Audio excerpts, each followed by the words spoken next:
नमस्कार। आपका बात 25 में स्वागत है। तो बात 25 में हम उन बातों की बात कर लेते हैं, हम उन नारों की बात कर लेते हैं, हम उन आकलनों की बात कर लेते हैं, हम उन भविष्यवाणियों की बात कर लेते हैं, जिसे हम पिछले कुछ दिनों से या ये समझिए कि करीब-करीब 2 महीने से सुनते आए हैं। ये हम सुन रहे थे बड़े-बड़े विद्वान जहाँ पे भी चुनाव हो रहे थे वहाँ पे घूम रहे थे और उनका ये कहना था कि सिर्फ राजस्थान में ही मोदी जीत सकते हैं, बाकी सब जगह तो वो हार जाएंगे। ये कहने वाले बड़े-बड़े विद्वान हैं जिनके भाषण हमने बहुत लंबे समय से सुनते रहे हैं, लेकिन क्या वो सत्य कह रहे थे? अब जो कुछ कह रहे थे उसको हम याद करें और फिर देखें कि उसके कितने टके उठते हैं। यानी कि जो भी कुछ उन्होंने घूमे देश में जहाँ जहाँ चुनाव हो रहे थे, भैंसा गाड़ी वाले और रवीश कचरा कुमार वाले और हाथ मसलने वाले वगैरह वगैरह, और एक यो-यो हैं जो कि कभी चुनाव विश्लेषक थे, उसके बाद के अंदर पिच तैयार करने में जुट गए, अभी भी पिच तैयार कर रहे हैं और दाढ़ी खुजाते हुए गमछा लेकर के कुर्ता पहन के वो ऐसा स्वांग करते हैं कि वो जैसे किसी किसी गांव की चौपाल पे बैठे हुए बड़े ही ज्ञानी चाचा हैं और बच्चों को ज्ञान देने में उनका प्रमुख काम रहता है। तो वो तो पिछली बार जब 1914 में कह गए थे, शायद 19 में कह गया था, यू इडियट्स, यानी कि उन्होंने वोटर्स को गाली दी थी कि तुम वोट डालने वाले वोटर्स तुम गधे हो, तुमको वोट डालना नहीं आता है, तुमको चुनाव करना नहीं आता है, तुमने किसको जिता दिया, ये हो जाएगा और वो हो जाएगा। उनके साथ ही बहुत सारे लगे पड़े हैं।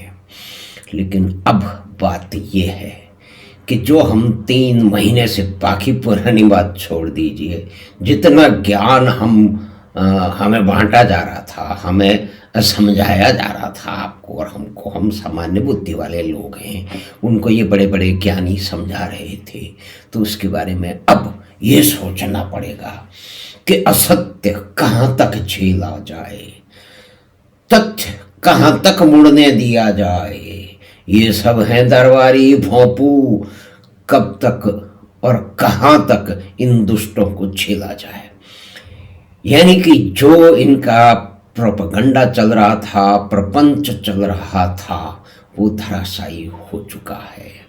सब जगह ये कह रहे थे कि अधिक जगह बराबरी की लड़ाई है, और देखिए कि इतने सारे काम हुए हैं जनता के, गरीब जनता के, तो उसके कारण गरीब जनता जो है वो जिता देगी, वो जो है वो देश को आगे बढ़ाने वालों को, यानी कि आप समझिए कि जो सहिष्णु लोग हैं उनको वो जिता देगी और जो दुष्ट लोग हैं उनको हरा देगी। तो ये दुष्ट कौन है और सहिष्णु कौन है, असल बात तो यही है। लेकिन ये प्रजातंत्र की मांग देते हैं। अब वो तो आप देखिए कि एक जगह जीत गए, एक जगह जीत गए जहां उन्हें आशा नहीं थी पूरी तरह से, तो उसके कारण बच गए, नहीं तो फिर शुरू हो जाता कि ईवीएम के जरिए जीते हैं। कुछ महाज्ञानी लोग हैं, उन्होंने तो अभी भी बोल दिया है। वो आप ये देखिए कि क्या बैंकों में पुरानी जो हाथ से लिखने वाले आंकड़े और जो है वो बही खाता फिर से शुरू हो जाए, क्या डिजिटल ट्रांजैक्शन खत्म हो जाए। एक दो जगह कुछ भी हो सकता है, लेकिन उस पर सारी व्यवस्था को तो नहीं बदला जा सकता, उसको झुटलाया नहीं जा सकता, उसको गाली नहीं दी जा सकती। तो यू इडियट्स कहने वाले यो अब फिर सुर धुनने में लगे हैं और फिर ज्ञान बांटा जा रहा है। ये ज्ञान बांटा जा रहा है कि इसका कोई फर्क नहीं पड़ता है, 3 जगह मोदी जीत गए तो क्या हुआ, वो 24 में हार जाएंगे। यानी कि कुल मिला के बात यह है कि ये पूरी की पूरी मंडली दरबारी मंडली है। ये दरबारी मंडली अपने मालिकों की जीत की कामना करते करते बूढ़ी हो चुकी है, निस्तेज हो चुकी है, कुछ तो गायब हो गए हैं, कुछ तो इस दौरान में भारत के चुनावों पर नजर नहीं रख रहे थे, वो हमास पूजा में लगे हुए थे। भाई सेकुलरिज्म ऐसे ही तो चलता है कि सेकुलर जो आदमी होता है उसके 2-4 काम जो है ना वो झंडा लेके चलता है, जिसको देखते ही मालूम पड़ जाता है कि ये सेकुलर है।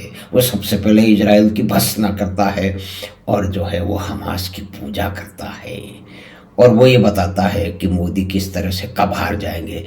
यानी कि इस बार तो जीत गए, अब पूरा तंत्र इस बात में लग जाएगा, इस झूठ को प्रचारित करने में लग जाएगा, झूठे मूठे आंकड़े जो है ना वो बनाएगा। शर्म तो इनको आती नहीं है ना।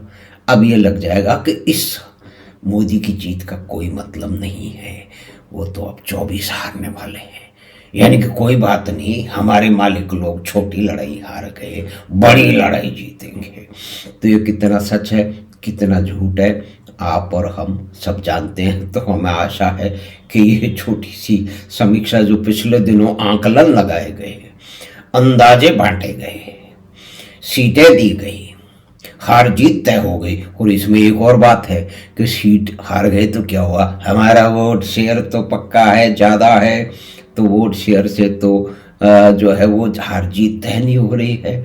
आप हार गए हम मान लें, लेकिन ये तो भगवान का भला हो ईश्वर का कि एक जगह जहाँ पे यह प्रत्याशित थे वहाँ जीत गए, तो ईवीएम को गाली नहीं पड़ रही है। लेकिन बड़े बड़े डिग्गी राजा जैसे पहलवान हैं वो तो मौका पड़ते ही, ये तो वही है ना जिन्होंने कहा था कि 26/11 जो है वो नागपुर की साजिश है। तो खैर ये सब बातें इस विशाल विवश और विचित्र देश में जिसका नाम भारत है उसमें चलती रहेंगी। ये प्रजातंत्र है, ये प्रजातंत्र का अलग रूप है जिसमें सैकड़ों पार्टियां हैं। परिवारवाद को प्रजातंत्र बोला जाता है और उसका महिमा मंडन भी कहा जा सकता है, किया जाता है, लेकिन वो बदल रहा है। ये बदलाव ही तो पसंद नहीं है।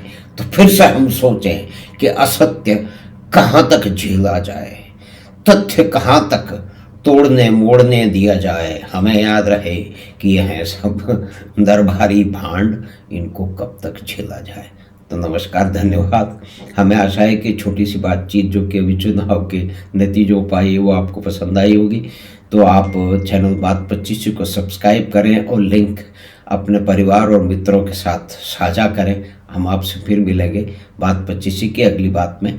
धन्यवाद, नमस्कार।